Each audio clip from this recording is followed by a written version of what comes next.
Let me chat with Mike. Mike will preview what he's got coming up for a minute here on AM 970 The Answer. Hey, Mike, how you doing this morning, buddy? Guys. You staying dry? Is it cool? Is it cold in the studio? No, it's good in the studio, but it is wet outside, brother, in New York, nasty, New York, man. Nasty. We got that storm coming up. Maybe some snow Thursday. How about that?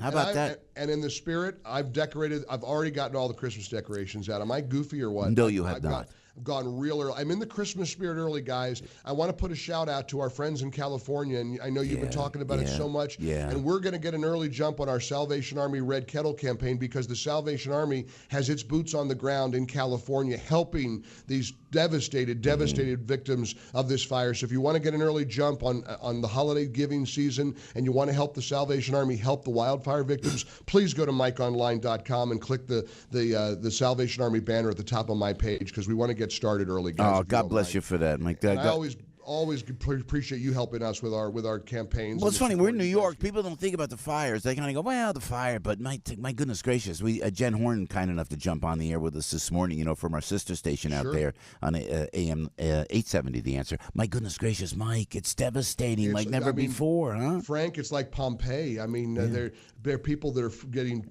caught in their cars and their charred remains, the skeletal remains in their cars and in their driveways. Thousands of homes. I mean, I've never seen anything like this in my life. We what do we get? We get, sometimes we get horrible storms here, but it's like New Yorkers can't relate to these fires. And I know you've got such a show business connection to so many people in Malibu and in Southern California and Northern California, Joe. I mean, it's through the whole state. It's just really awful. Hey, how about more recounts, more blue wave? I mean, gosh, we all talked after the election, Joe. Republicans had a pretty good night. That's right.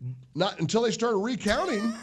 I mean, and have you noticed it always favors the Democrats? How do they get away with it, Mike? How do they get away with that? Every single time. Yeah. So we're gonna try to break that down. We're gonna talk about Macron today, lecturing and scolding the United States and showing up President Trump in France. I want to revisit that a little bit because France has some real gall, doesn't they? Yeah. They got some real audacity. Yeah.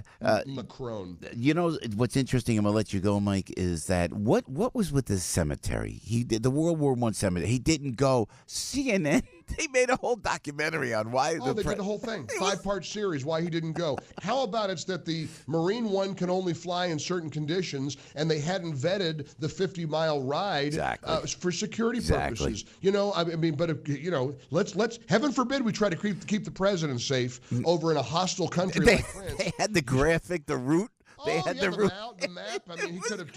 Why didn't he walk the 50 miles? He could have gotten out the umbrella, and Melania could have. They could have put their comfy shoes on. Mike, you're the best. We'll be listening. Hey, happy Tuesday, guys. Stay dry, everybody. All right, Mike. We'll be listening 10:05 with Mike Gallagher on AM 970. The Answer. I got.